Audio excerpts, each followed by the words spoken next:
Alright, so I had this bike for over a year now, and only recently I posted about it on Instagram. I think it's time for me to do a mods walk around video like I do with the other bikes on my channel.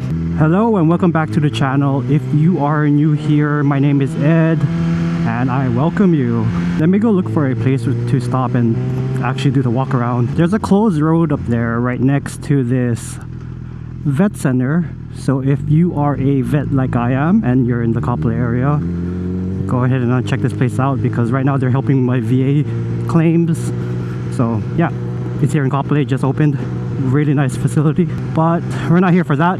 We're here to be in a secluded place where we can actually do a walk around video. This is my 2023 Honda CB1000R Black Edition Neo Sport Cafe Racer. That is such a mouthful to say.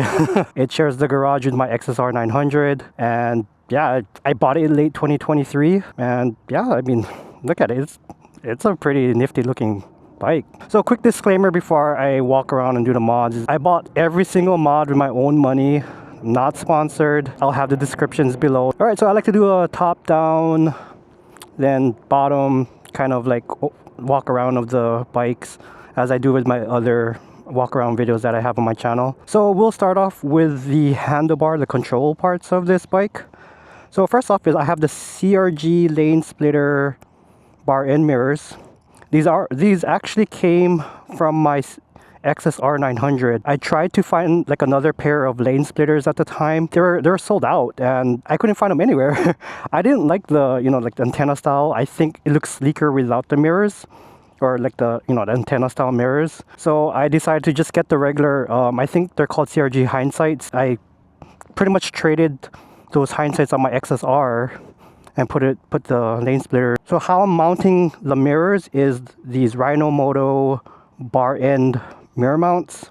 So far I had it on 3 of my bikes, and I can attest these are pretty really good actually.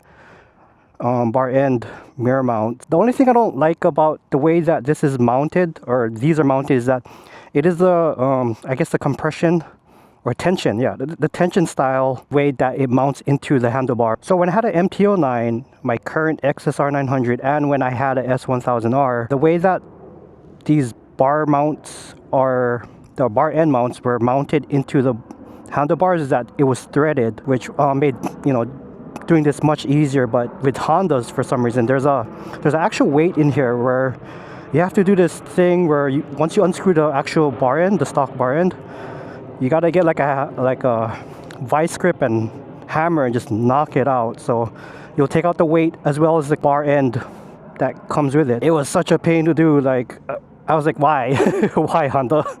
Why did you do that way? I was able to get this on. It was a really tight fit to actually put these on, but I was able to do it. Going on to like the brake and clutch lever, I have Pazzo racing levers on here, which honestly, I am a ASV type of guy. I like ASV products. They were on my last 3 bike, but for some reason, again, trying to find parts for this bike, a lot of parts were kind of out of stock, like the mirrors, for example. Yeah, it was out of stock for the ASV mirrors, so I knew of Pazzo levers, which I used in like earlier bikes when I started riding, and they're very great quality levers.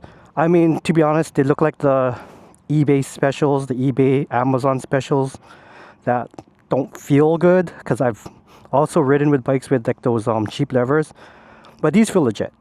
In fact, I think a lot of those eBay and Amazon levers, they kind of model after these ones, to be honest. So no problems with these are quality. Oh, okay, I gotta tighten that up. That's my fault, but yeah, I gotta tighten that up. Yeah, so great levers, totally recommend them. For the mirror plugs, it's just some generic mirror plugs I found off of Amazon. They do the job. I mean, I don't know if they're gonna fade or not, but they do the job. They're sleeker than the ones that I have on my XSR, but it works. Not too bad. Now time for the phone mount. I used the Peak Design handlebar mounts. I've used this brand for pretty much 4 years now. My XSR still has the original one I have from like 4 years ago, or 3-4 years ago, and it has not given me any problems. Like with my phone, no issues with it breaking the cameras. I mean, I don't ride crazy anyway, but I just like the mechanism better than quad lock. I mean, quad lock is fine, you know, if you want quad lock, it's actually much cheaper than this system, but you know, it works, you know, I mean, no problems here. And yeah, look, there's the wallpaper of my bike. Ooh, nice. Here is a generic ram mount or ram ball that, you know, you can put a ram mount on here. I've used it for a 360 camera. I have an older 360 camera that I tested on here. Works. I originally bought a 2-pack, so one is on this bike and one is on my XSR. There was really no brand name. It's just, you know, it's just a generic style ram ball mount. And, you know, it works. No problems with it so far. So now we have the Voigt MT or Moto Technik 20mm bar riser. So in my other video, I was saying that I had like some physical health issues, like my back is not what it used to be, my hip is not what it used to be, and even my knees are not what they used to be. So I kind of have to be a little bit more mindful of my body, and there are some pressure points that kind of hurt when I ride now. This bike, it's, you know, fairly upright, but there is a slight lean forward to this bike. But these bar risers, they actually do help with the agros of my riding position. There's a little bit more effort you have to put in when you're pushing down on the bars to lean over, but you know, like for comfort wise, it really works out really well for me. I still have pressure points on my body when I'm riding, but not as bad. Also, another effect of having risers on your bike, it kind of dampens the vibration that goes to the bars. I noticed that when I put bar risers on my S1000R, that bike was horrible with vibrations at the bars, but when I put like bar risers, that helped quite a bit. I have the Spec tank grips and I guess tank protector on the middle part. I've always had these on my bike. I mean, I don't ride super aggressively anymore, but these help with like protecting the paint. I know these can be a bit kind of aggressive on material. So one of my bikes, I had like the middle pad part, and I had like kind of like a leather jacket, and it kind of ate through the jacket. So it was probably fake leather, but who knows. But yeah, these work out really well and highly recommended if you want to protect your tank and have a little bit more grip. All right, let's get a little bit lower. Oh, okay. So I have the Evotech radiator guard. All my bikes have radiator guards because, you know, you may never know when like a rock hits your radiator and you might destroy your radiator. I have a friend that happened to, and I've seen it on other YouTube videos. So, you know, like Evotech Performance, they're pretty pricey, but you know, their products are really good. It's something to have, you know. I mean, you can get cheaper. Even there's dupes of this, but you know, I like to get the original. Support them. Next is the Evotech frame sliders. Very standard thing to have on a motorcycle. I just hope I never get to use them. The thing about these one though, I bought it from Motivation USA when I was kind of looking like for this particular year bike. It said that it did not fit. I was kind of worried because I was like, okay, maybe the 2018 to 2020 versions fit, which is pretty much the same bike, except for these aluminum panels are a little bit different, and obviously the headlight is a little bit more round compared to like the teardrop shape on the 2021 to 2023 models. So I just took a chance, and I was like, you know, it looks like the same chassis, so let me go ahead and just buy them, and I did.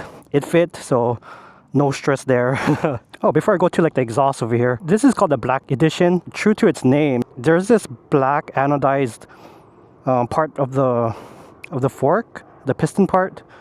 It's kind of blacked out. This is really nice blacked out here. You don't see this on like other bikes, and it looks really good actually. Other manufacturers should probably do the same, but I'm thinking like this might cost a lot for manufacturers to do, so that's the reason why they don't do it. All right, for the last mod that I bought is this LeoVince. Yeah, I think that's how you say it. LeoVince LV10 Black version or Black Edition, or just black.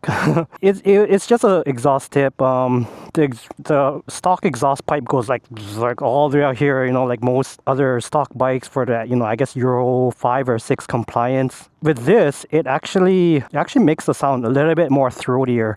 I like it. I like the looks of it. The lines look a little bit better with something short like that compared to like that big canister that most stock bikes have. Also, one thing to note is that the pipes on this bike is also black, and quite honestly, I like the look of black pipes, but the problem is I have two issues with these pipes. Is that, for one, I noticed this when my XSR 900 had the stock headers. It is hard to clean black pipes. I don't know how to do it. like I would ride like in the rain, where you get caught in the rain, and it would kind of dirty up the pipes. Here in Hawaii, we have red dirt. So when red dirt is on the road and it splashes onto the pipes, it just makes it like super dirty. So if you know how to clean black pipes like, efficiently, I'd appreciate it if you like post it in the comments, because I kind of want to change out the pipes. Maybe later, I don't know. Right now is not really the time. I'll talk about that a little bit more. This cowl, like, it's not really a mod. The bike comes with the flat seat and then the cowl. For most day-to-day riding, I don't usually have the cowl on because like I have a bag or backpack on my back, and I just don't want to scratch up the black parts of the black paint of the cowl. So I usually put it on for like special occasions, you know, like maybe going to a meet or, you know, doing something like a video like this. Because it does look good with the cowl. It's just, you know, I don't really see it practical for daily things. The other thing to note too is the single-sided swing arm. This back rail looks fantastic. This is the first time I've ever had like a bike with a single-sided swing arm. The only issue is that like with that, it makes things a little bit different to actually do maintenance on this bike. I had to buy like a new rear stand, and oh man, that cost some money because I bought it from Pitbull. You know, I mean, it looks good. It gets a lot of attention. I got like some chicken strips too. Like, there's like a Home Depot down the street, so I'll get some sandpaper, and you probably won't see the next video. So other than that, I don't know what other mods I want to do with this bike. I mean, all the other two mods, I have other two, or maybe three, but other two mods that I want to do with this bike is maybe this rear fender. Maybe I'll get rid of it. Maintenance is kind of different on single-sided swing arm. The way you have to adjust the chain, there's like a mechanism back behind the right here in this area, and I've seen videos on how to do it, but it seems like this thing gets in the way. So I'm thinking like, should I get like the regular, you know, the regular tail tidy thing over here? I mean, this helps with like water splashing on your back, obviously, or whatnot, but I know the installation is kind of a pain in the ass. I looked at the video, I was like, wow, this looks like it takes quite a bit of effort. I don't know, what do you guys think? And the other mod that I'm probably thinking of doing is, I don't know, maybe like getting a full exhaust. I don't know. I mean, right now, performance-wise, I'm not going to use this bike to its full potential. Let's be real here. Again, like the issue of trying to keep those clean. I know stainless steel is a little bit easier because you can polish them. I've done it before. It takes quite a bit of effort, but at least you can do that. These might scratch up. The other issue is that I don't know what Honda's engineers were thinking with this pipe layout. If you look at the CB650R, like, or the CB650 series, the headers are like a nice sweeping design. This one is like weird. It's like there, curves there, like that. It's as a graphic designer, it kind of drives me insane just looking at this sometimes. So I'm not sure if I want to change it to stainless steel, because that pipe is black, and if it's stainless steel, it's going to be a weird transition. I don't know. It's just things that I see as like a designer which could be improved, but that's, you know, that's just my opinion. Also, the fact if I, you know, change out the whole system, I gotta get it retuned. There's a tuning shop on the island which I can probably go to, and or I can send the ECU out, but that's like some time that I have to like take away, and all the logistics of it, I don't know. I'm not sure if I want to deal with that. It sounds fine the way it is. Again, I'm not gonna use this bike to its full potential. There's no track here on Oahu, so it might be just a waste of money. I'm already kind of happy how it rides as far as the engine goes. Before I leave this area, I'm gonna do like a little sound test, so to see how well this LV Louis Vuitton, I was about to say Louis Vuitton, this LeoVince sounds.